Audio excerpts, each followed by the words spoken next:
Hello, my friends. Today's talk is about, leadership impact and the power of the mind and the faculties of the mind.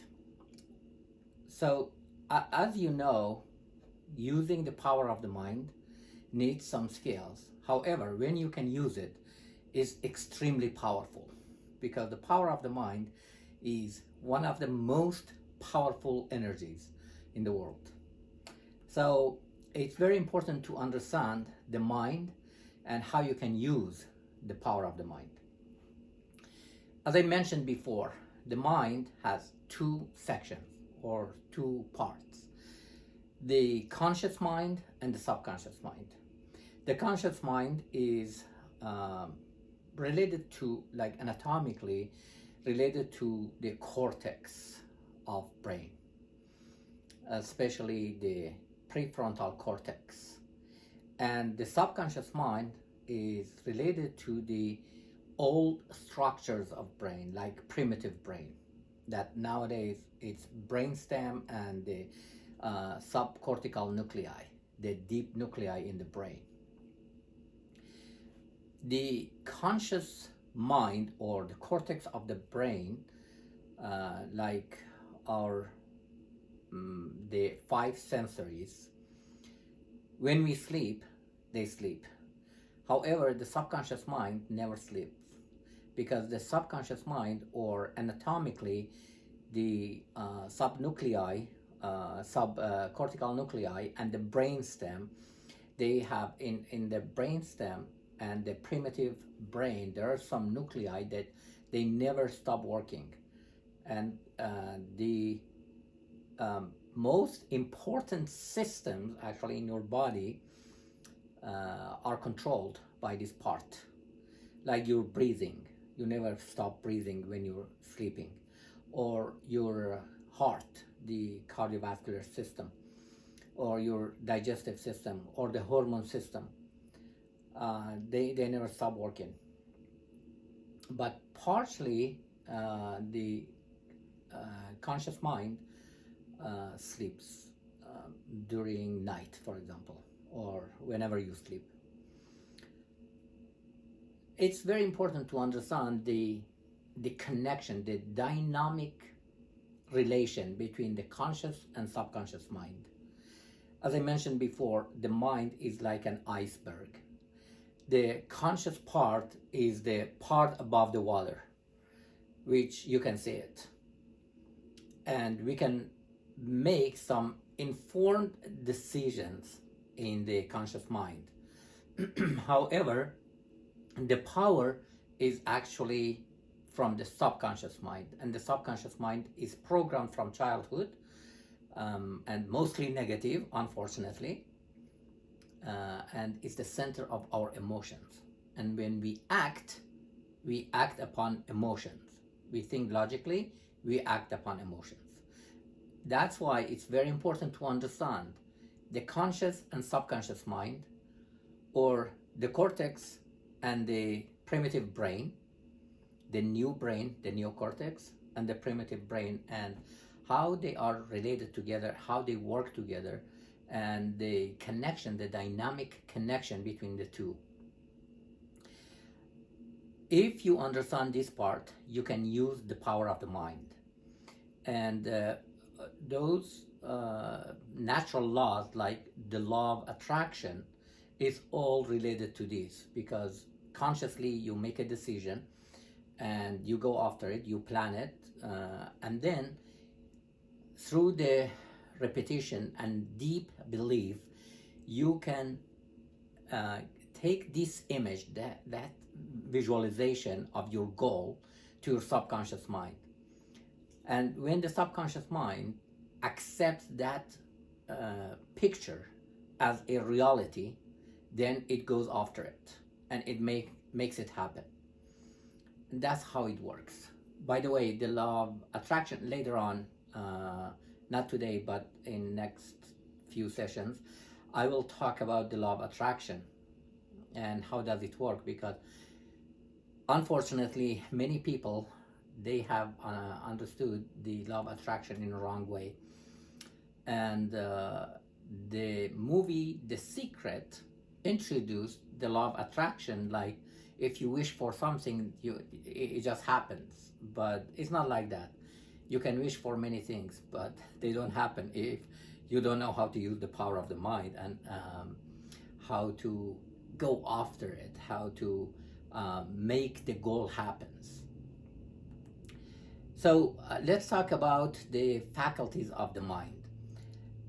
Willpower is actually, there are like three faculties or more, sometimes they talk about, that are related to the conscious mind, to the cortex, the neocortex, like willpower. Just mention something scientifically. In neuroscience, actually, nowadays, they can change the timing of the free will, because we think we have free will, and we do. However, through some electrodes in your brain, the neuroscientists can change that decision, that it comes through that like about fraction of a second of free will, and they can change it based on what they want.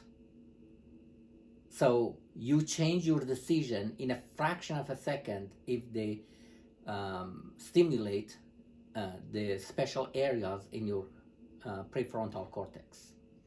That's about the free will. However, willpower in general, and analysis, and conscious decisions, they come from the neocortex. So the center for these are the neocortex, the prefrontal cortex. And on mind, they are related to the conscious mind. However, the decision actually is not coming from one center. Through the neocortex, through the conscious mind, we make a decision, we plan it, and we do analysis. However, over 95% of decisions that we call it gut feeling, they come from the subconscious mind. So decisions, just like thinking, that before the neuroscientists, they thought thinking is coming from a specific center of the brain, the specific section of the brain.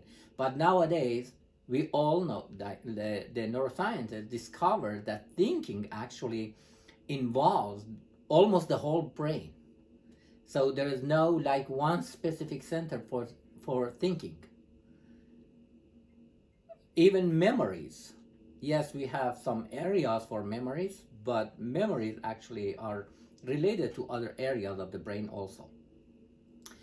So let's go back to the decision. Most of the decisions we make, it comes from the subconscious mind, and they are mostly they are based on our emotions, our habits, our patterns in our subconscious mind. Even we think logically and we make a decision, like a primitive decision or precursor of the decision, through the cortex. But when we take action, that decision comes from the subconscious mind, and we call it gut feeling. Have you noticed sometimes you make a decision without any logic to it and without having any data? You make just a decision. That's the gut feeling. That's the decision that comes from the subconscious mind. And many of our decisions actually are like that. And that's why when we make a decision and later on we don't do it, that's because of that, because it gonna be compared with the information in subconscious mind, which mostly are negative and from childhood, and our nervous system is designed for survival, not for success or pleasure, unfortunately.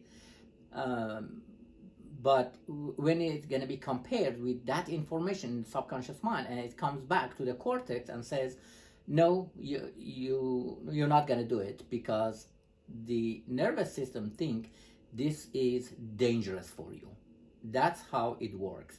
That's why, as I mentioned before, that 52% of people, they make a decision to make some changes in their lives, and then later on they don't do it. They don't even, like 52% of people, they even don't bother to try even for the first time. So they think about something and they think they're gonna do it. 52% of those people, they don't start it at all. That's how it works. And the other faculty of subconscious mind is beliefs. So let me summarize that decision actually is based on conscious and subconscious mind, but 95% of our decisions actually it comes from the subconscious mind, and it's based on our beliefs, our patterns and habits. The other faculty is belief, and the other faculty of subconscious mind is values, and it's very important to write your core values. When you write your core values, you know the values that are important to you. And identity starts somehow in the in our childhood, and then later on through teenage years, especially 14 to 16, our identity will be fixed. So when you're a child, you start to recognize yourself and to know yourself, and then at the time of teenage years, especially 14 to 16 usually, your identity is fixed, and it's really hard to change it. So if you are teaching children or you have children, it's very important to pay attention to that. Self-confidence is another faculty from subconscious mind and habit. I'm going to go through this list just quickly because I don't have time to explain everything here. But later on in next sessions, I might explain some of these faculties of the mind. But if you have any question or you want to know more or you want to come to my coaching programs, please go ahead and message me or go to my website, just my first and last name together.com, and then you can email me. And subconscious mind is a center for emotions that we talked about before, and resist to change. Why is that? Why resist to change is in subconscious mind? Because our subconscious mind is programmed from childhood, and then whatever information it goes there and it doesn't match to the program, to the default program, to the patterns in our subconscious mind, our nervous system rejects it and say, okay, this is not safe, you should not do it because it's dangerous for your being, for your survival, which most of them actually are not dangerous. We want to have success, we want to achieve our goals, but because the patterns in our subconscious minds are against it, are like default program from childhood that mostly are negative, that's what happens. And through practice, then you can use your mind, you can control the conscious, and later on through practice you can control the subconscious mind. And then when you control these two, then you will reach the superconscious. Superconscious is a higher level of consciousness, and not many people can do it. It's really it needs a lot of practice and working with coaches to realize the power of your mind, and then through controlling these and through practice, then you can reach the superconscious. Thank you so much for watching. Please go ahead, share these videos. If you have any questions or you want to come through my coaching program, message me or go to my website and email me. You have a great day or night, depends on where in the world you're watching these videos. Please go to my YouTube also. It's just based on my name, Dilan Dolati. Go to YouTube and subscribe and like and share the videos. You have a great time. See you next time.